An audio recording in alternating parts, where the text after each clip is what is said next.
This happened to me a couple of weeks ago, and despite what I want to believe, I think it's still an ongoing issue. I don't exactly live in the woods, but my house sits on the edge of a quiet, nature-filled suburb. Lots of trees, wildlife, and that constant hum of crickets after dark. One side of our property borders what I'd call a small patch of woods. It's not deep, maybe a quarter mile across, but dense enough that once you're inside, it feels isolated. Beyond those trees lies a narrow road that leads to a huge body of water.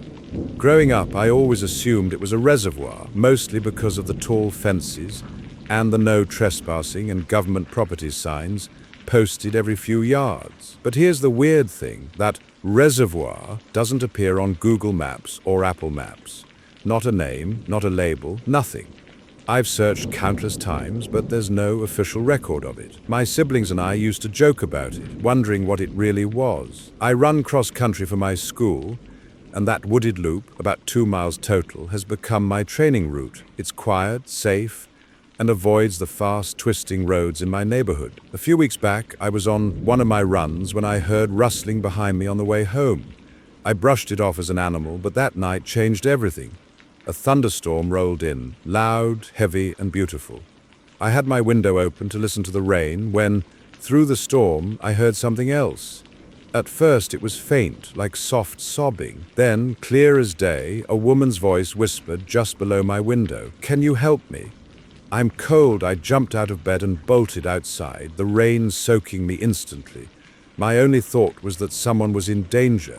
I rounded the corner and froze. Crouched beneath my window was a woman in white, maybe a dress or a nightgown, huddled under the small overhang. I called out, asking if she needed help, but the second she saw me, she ran straight at me. Her sudden movement froze me in place, but just before reaching me, she veered off and sprinted into the woods, barefoot, disappearing faster than I thought humanly possible.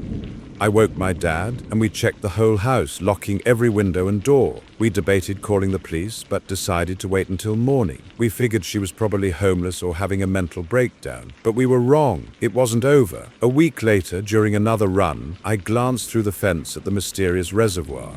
Someone was sitting at the water's edge, dangling their feet in. My heart nearly stopped. It was her, the woman from that night. She looked calm, almost peaceful, until she noticed me. The moment our eyes met, she sprinted toward the fence, pressing her face against the chain links, smiling wide, too wide. I shouted that I was calling the police. She didn't move. Then, without warning, she turned and dove straight into the water. I called 911 immediately, but by the time officers arrived, she was gone. They said they'd investigate, but nothing ever came of it. I haven't seen her since, but every few nights I hear movement outside my window again. Not crying this time, just slow, deliberate footsteps. My cousin Nick thinks the reservoir isn't a reservoir at all, that it's some kind of government facility. I used to laugh at his conspiracy theories. Now, I'm not so sure, because whatever that woman was, I don't think she ever left.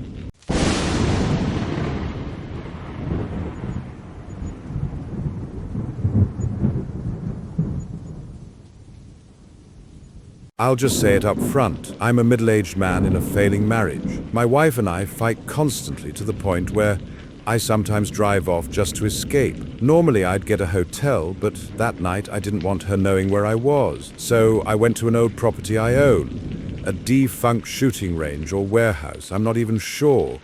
It's out in the middle of nowhere, surrounded by miles of empty road. The building's solid concrete, 2 floors, with a few massive rooms below and an old office upstairs, perfect for disappearing for a night. By the time I arrived, thunder was rumbling and rain was coming down hard. I unlocked the door with the spare key hidden behind some siding and settled upstairs on a cot. The metal roof made the rain sound like 1,000 pebbles pelting down.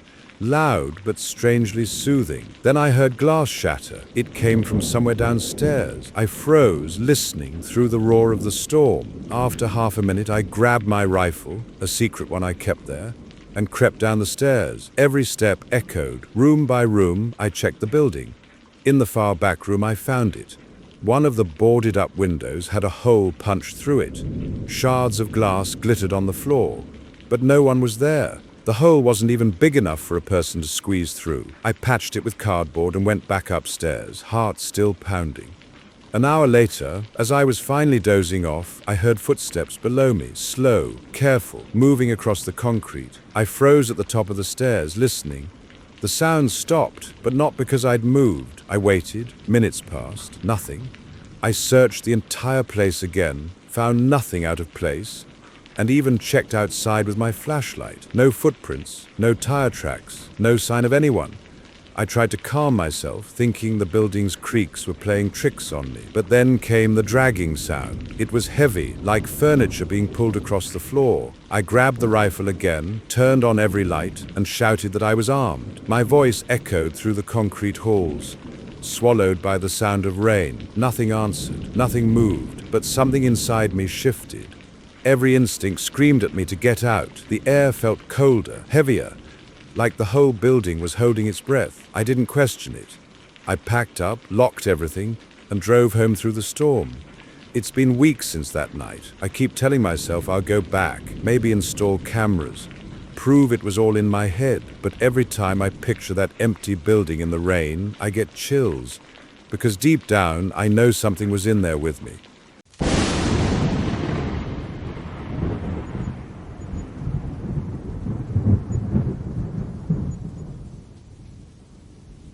My name's Jason. I live way out in the countryside, half an hour from anything that could be called civilization. 3 Fridays ago, my buddy Leo and I went to a small house party a few towns over.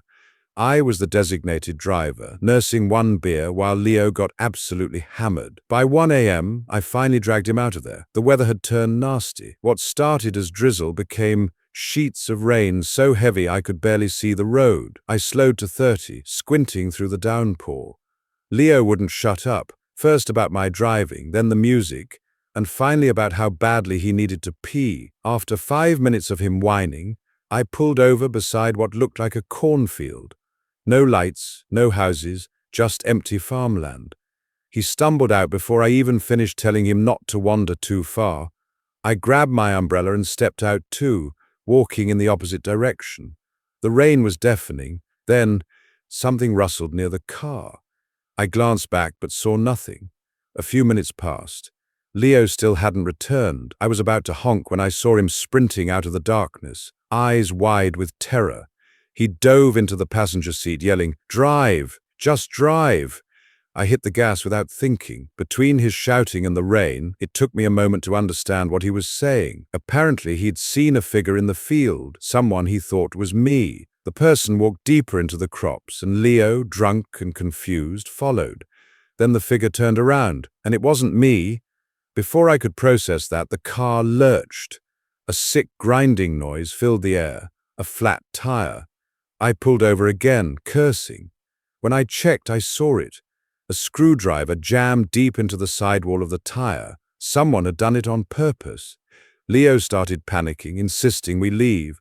But we had to change the tire first. The rain felt heavier than ever as we worked, every second stretching into eternity.